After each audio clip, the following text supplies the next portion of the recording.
Hey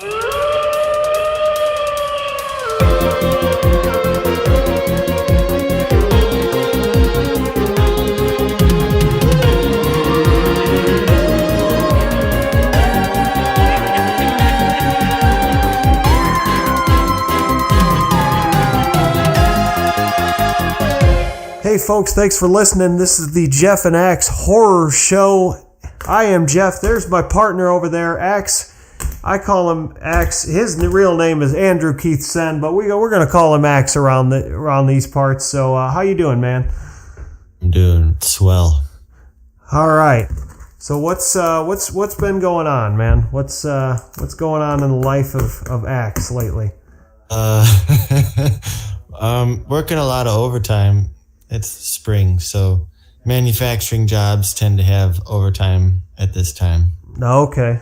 Well, you got to make that money somehow. You know, the weather's finally starting to break here, you know, and because we record the show here in Michigan, but I mean, we're supposed to get a fucking snowstorm, so I don't know how that's going to pan out, but we're supposed to get like 1 to 2 inches. It ain't that big of a deal. Yeah, that's not too bad, but all right. Well, this is the first ever episode of the Jeff and Axe Horror Show. Now this is groundbreaking, man. Yep. and we do have a film that we're going to talk about towards the end of the show. But the way we're going to do this, you know, for the new listeners, is each week we're going to try to come up with 2 or 3 different films that myself and Axe watch. And we're going to talk about those films and analyze those films. But before that, we're going to just kind of go over, you know, what we've watched throughout the week. And that's kind of be how this show runs, you know. With that being said, let me tell you a little bit about what I watched this week, Axe.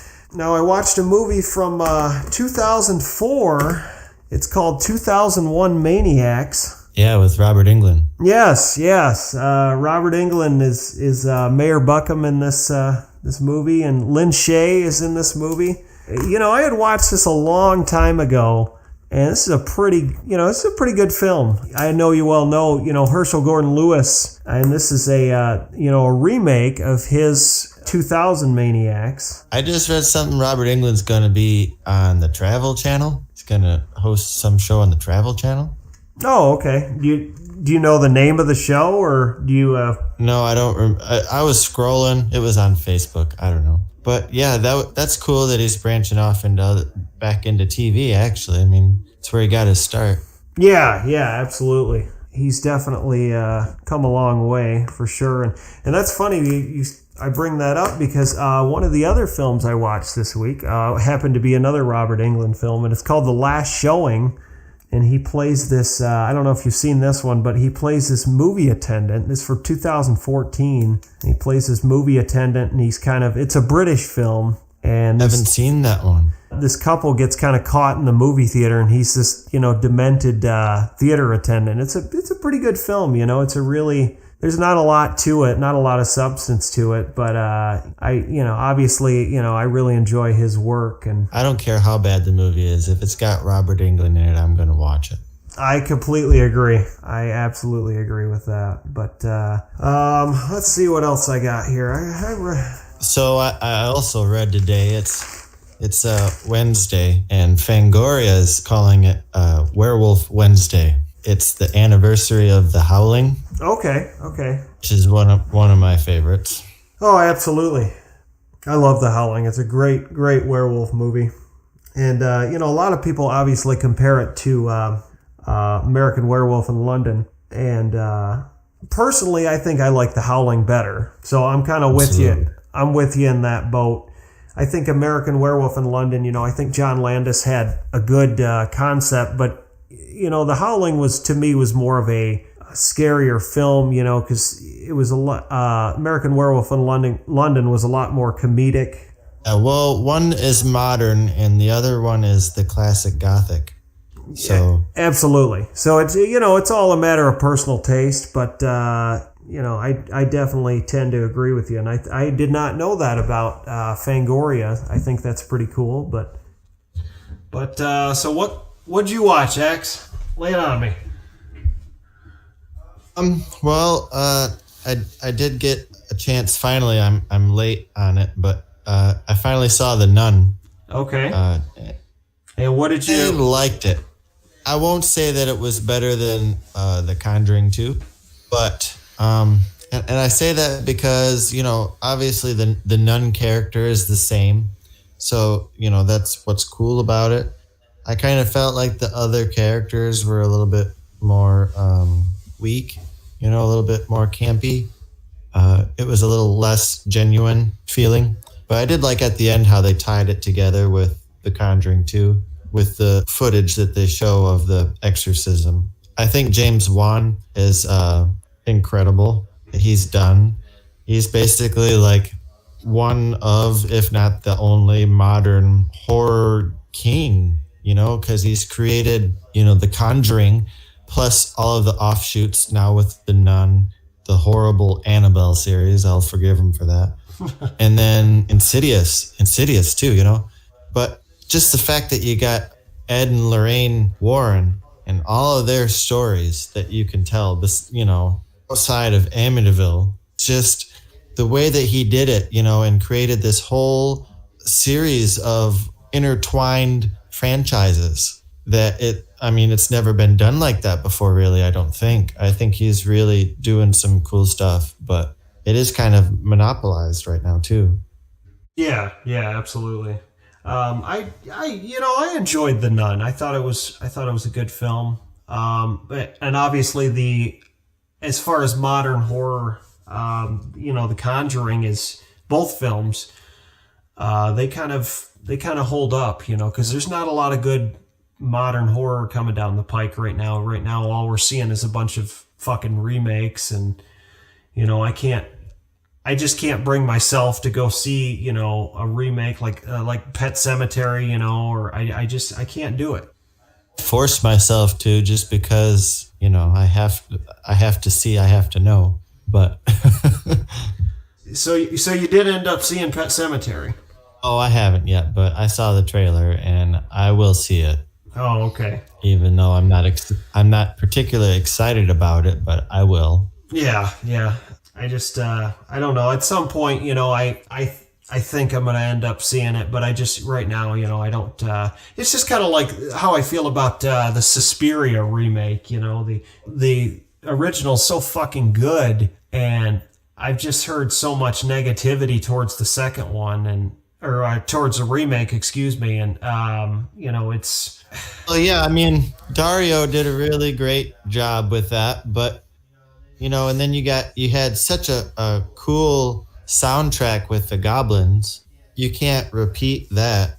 Right, exactly. And you know, I heard some stuff that like the new one does take place at a dance studio, which is, you know, that's at least they're trying to keep it a little original, like, you know what I'm saying? But I just, you know, we could go all day on remakes, but that's going to be an episode in itself. You know, we'll definitely have an episode planned for where we talk about remakes and how we feel about them. But all right, so you watched The Nun. So what else you watch, X? Little bits and pieces here and there, like you were talking about 90s TV shows. Mm-hmm. One of the ones that I really like was Monsters. Okay, I'm trying to remember. Ever seen Monsters? It was like late 80s, early 90s. I don't know. I actually don't know. Because I was born in 1990, so I'm not. I know you got a few years on me. You know, there was very few shows back then that were actually good, and this was one of them. It was right up there with Tales from the Crypt. So I watched this episode called The Fever Man. It's real cool. There's this guy, he lives out in, you know, like a mansion, and people go to him when the doctors can't cure him. They're going to die from fever or whatever. They take him to the Fever Man, you know, and he's like a Reiki master with this crystal and stuff. But when it's like he does an exorcism and brings the fever out of the person like it was a evil spirit. And it becomes like, it turns into a wrestling match with this giant ogre looking fever monster. And so it was super cool. And took his daughter, who had the fever. He takes his daughter there, and the fever literally kills the fever man. So he's got to give his crystal away to the guy that took his daughter there. And so he takes over as fever man. It's Monsters is one of those cool 90s shows that doesn't get enough credit. Yeah, I'm definitely gonna have to check it out. I'm surprised I might have heard of it, somewhere down the line, but I definitely I don't think I've watched an episode of it. But yeah, that sounds pretty interesting. For regular TV back then, it's actually, some of them shows are surprising how creepy they actually got, That was one of them anyways. Some of them are really bad, but the Fever Man episode is really great on Monsters. I highly recommend it. Yeah, I'll definitely check it out. And while we're talking about TV shows here, before we start, we'll talk about our featured movie for the week here. Which, by the way, I'm sorry to our listeners. I haven't told you, but our first week, and I think we're going to go a couple weeks with this because there's so many movies in the library of this company. But our first week is Troma week, Axe, and we're going to be talking about a Troma movie here in a little bit. But before we talk about that, I wanted to kind of stay on the subject of horror TV series a little bit. Now, I know you've probably heard by now, but Creepshow is actually getting its own TV series. I read something about it, but I don't know who's all involved in it. I'm not really sure either, but as a subscriber of to Shudder, I obviously get notifications, pretty quickly on that stuff, and I'm pretty excited about it, because I really want to see where they go with it, because I think the Creepshow films I've always thought they're fantastic. Both of them in their own ways, even Creepshow 2 I think is a great movie, and I'm not even going to consider Creepshow 3 a fucking part of this series, because Creepshow 3 is fucking it shouldn't even exist. Yeah, but the trash bag out in the pond in part 2 is something else too. Oh, absolutely. For sure. Well, I do like the thanks for the ride, lady. Right. Exactly. But yeah, so I'm kind of looking forward to that. I like some of the Shudder exclusives that they've been kind of coming out with, and that's going to be I'm assuming the Creepshow series is going to be a Shudder exclusive, and they just actually released. Go ahead. I was going to talk about how I'm also a fan, just as Stephen King is and George Romero was, of the old 50s and 60s horror comics that Creepshow is based on. Yes. I really like going through the vintage comics and finding the old vintage horror comics, It just taps into the inner child, It just brings that out. And makes me remember why I fell in love with monsters in the first place, Yeah, absolutely. I'm kind of obviously a later generation. Well, both of us are, a later generation, horror fan, specifically with horror comics. The old EC comics, Tales from the Crypt, the Vault of Horror type of stuff, and it's definitely some fantastic stuff. And a lot of people don't realize this, but, there used to be comic book burnings back in the 50s, because at one time comic books were the supposed cause of juvenile delinquency. But, burn everything. Right, exactly. But yeah, that's, like I said I'm excited about some of these upcoming horror series. The movie Critters actually the Critters franchise just got a series on Shudder also. It's called Critters: The New Batch. I definitely like Critters. Critters is up there on my list.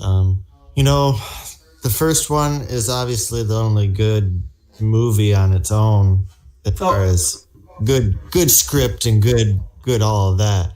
The second one is really cool with the giant ball of critters. I always grew up liking the cover art on that part 2. You got Leonardo DiCaprio in part 3. Yeah. Yeah, exactly. And what's funny is a lot of people actually don't know that. I was probably a teenager before I figured it out, and it surprised me. Well, so let's talk a little bit about Troma now. I think just about everybody that's going to bother to listen to us has heard of Troma or has at least seen a couple of Troma films. I would assume that as well. Because, Troma is one of the most popular independent film producers out there, so let's talk a little bit about this movie. I think it was 1984. Yeah. Yeah, it was either 1984 or 1985, but Igor and the Lunatics, it tells the story of this kind of greaseball guy that's kind of sent away to prison, and he kind of comes back and he brings this, band of misfits with him, and they kind of wreak havoc on this town. And, I don't want to tear apart this movie, but I just had a hard time really getting into this movie. It seemed like it kind of jumped all over the place, and it seemed like I was kind of watching piece together parts, that of the same movie. It's like things were kind of edited together. I don't know if you really noticed that. I did, for sure.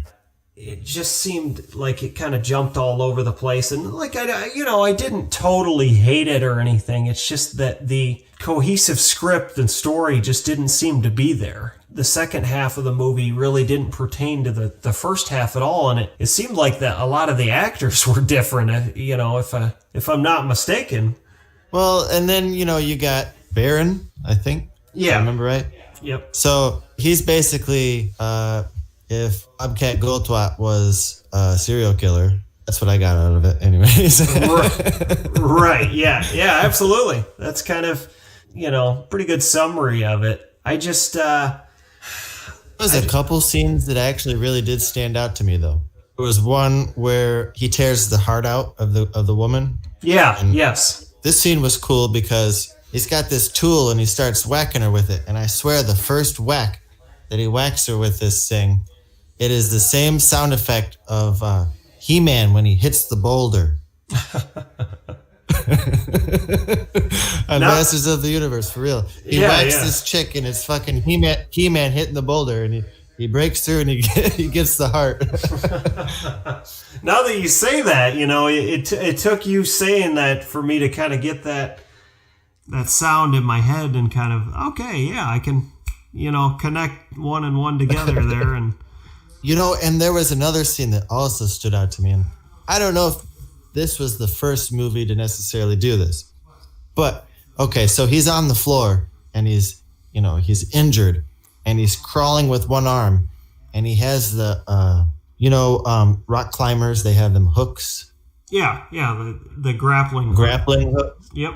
Yeah. Well, he's got like one of those, right? And he's crawling across the floor and he's like, "I'm going to get you. I'm coming for you." And he's sliding across the floor like that. And like we said, this movie come out in 84, 85, but I swear that is this exact same scene as Child's Play 2, when he's got the knife hand and he's crawling. He's, "I'm going to get you, Andy." And it was like, I know those people had seen that movie that made Child's Play 2. Oh, absolutely. Now that you say that too, it's, I don't want to go so far to say that this is a trend-setting film, but let's just say this as a broad statement, that Troma is a trend-setting studio. What Lloyd Kaufman has been able to do, the last, 30 some years is just remarkable. And like the Toxic Avenger is just a absolute trendsetter. Well, yeah. Well, it all started with a watermelon. Exactly. And, the library, of Troma is just, it's never ending. Unseen though, as far as, getting an X rating on a movie and all of that, like Toxic Avenger was banned for quite a while. Was banned in most places because of that scene with the boy, getting the points, hitting the boy on the bike, and his head is the watermelon when the watermelon explodes from the tire. Right. That scene pretty much shook up the whole world. It was the graphic, violent thing that people had seen up until that time. Maybe, you know, Tom Savini had done some stuff, but this was a kid. You know, it had never been done like that. Right. The story itself, you know, of the Toxic Avenger. I know we're veering off a little bit here, but you know, is just a really, it's kind of a, you know, it's a taboo story a little bit that you really feel for this guy. His love interest is blind and, you know, and can't see how fucking disfigured he is, and it's those movies are a trip for sure. I mean, and then you had the Toxic Crusader cartoon. Oh, exactly. And that's what I was just going to say was the expanded universe of the Toxic Avenger is just, it's unbelievable. Like you said, the Toxic Crusaders cartoon, there was a Toxic Crusaders movie. There's also even a Toxic Avenger off-Broadway musical. Oh, shit, I didn't know there was a musical. Yeah, the guy... Don't ask me how I fucking know this, just because the Toxic Avengers, you know, involved, obviously. But the guy that wrote the Tony Award-winning musical Memphis actually did the score for the Toxic Avenger, the musical. Oh. Yeah, pretty impressive. And I've actually heard some of the songs from it. It's a pretty good, you know, for not being a musical fan, and really... it's pretty good. So if you get a chance and you get bored, real bored one day, you know, look up the Toxic Avenger musical. Yeah, you know, it's nice to know you got some hoity-toity people out there that are watching smut, you know. Exactly. Fuck, if Evil Dead can be a musical, then, you know, fucking anything can be, right? Yeah. But yeah, that's as far as, you know. Let's get back a little bit to Igor and the Lunatics. You know, it's, like I said, Axe, it just wasn't doing it for me.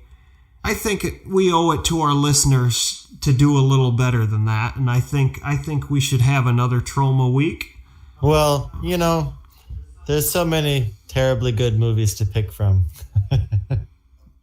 As far as this one, though, I will say that the whole saw blade scene was pretty good. I felt like They could have went a little further with it. You know, the special effects in it weren't the worst I'd ever seen, but it was just barely enough to keep me, like, being in 2019, it's hard to look back at something before I was even born, you know, 1984, 85.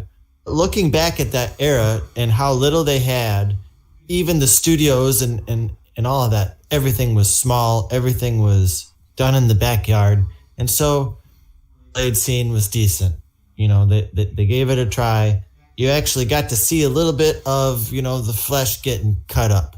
That's the kind of stuff you want to see, because that's what gets cut out so often. Watch a movie like Leatherface, where the chainsaw is going through the tree and going through the chick, and you really don't see much of anything other than the blood splatter. It's very rare that you actually see something get cut up. And so this movie, for a split second, had that. So I'll give him a little credit. Yeah, you convinced me. It's, yeah, you know, I don't think it was a total, you know, waste of time by any means. I definitely got a little bit out of it. And I will say, this is the first time that I have seen this movie. You know, and I've seen obviously a lot of movies in the Troma library, and this was kind of one, I guess, that kind of, you know, a lot of people probably missed this one. You know, I think this is one of the, I could be wrong here, but this is definitely seems like one of the lesser known movies in the Troma catalog. I hadn't seen it before either. It's Troma, so it's got tits. So you've got that going for you. Oh, absolutely. You're always going to get that with Lloyd Kaufman. But overall, you know, I think it's one that you can probably skip if you don't have the time for it. But if you want to devote the time, it's there. That's what I'll say about it. It's there. It's not something that is going to make me, you know, if I run into it at a garage sale or something, I might pick it up. But well, the dude's laugh was, you know, like I said, it's totally Bobcat Goldthwait. Oh, absolutely. That was really the only thing that was kind of, if I'm being honest, that was the thing that was keeping me into this is, you know, the guy's laugh was fantastic. Yeah. And it never really got annoying either, because even with how repetitive it was, because he was laughing throughout this whole fucking movie. And it was just like, man, that gets me every time, it would give me a couple chills, and but I liked it. His laugh, and but yeah, the movie itself, like I said, it's so while we're on our first episode, Axe, we need to talk about when we're discussing our feature films. I think we owe it to our listeners that we should do some kind of a rating thing, and everybody does stars and everybody does this and that with movies, but it's horror, so why not have blood drops? So we're gonna rate our movies on blood drops. So out of 5 blood drops, Axe, what are you gonna give Igor and the Lunatics? 1.5. 1.5. Man, Axe is somebody pissed in his coffee today, because I'm actually gonna give Igor and the Lunatics 2. So I'm not much better, Axe, but I'm gonna say 2, just based on the guy's laugh. That's really carried it for me. So that being said, guys, I just want to thank everybody for listening to this first episode. I know this is kind of a rough cut, but I hope you guys enjoyed this, and we're gonna be back next week. And it sounds like, correct me if I'm wrong, Axe, but we're gonna be doing another feature, or at least a couple of features from Troma again. Absolutely, and more titties. More titties. You heard it right there. All right, guys. Well, thanks for listening. My name is Jeff. Axe. And this was the Jeff and Axe Horror Show. We'll see you next time.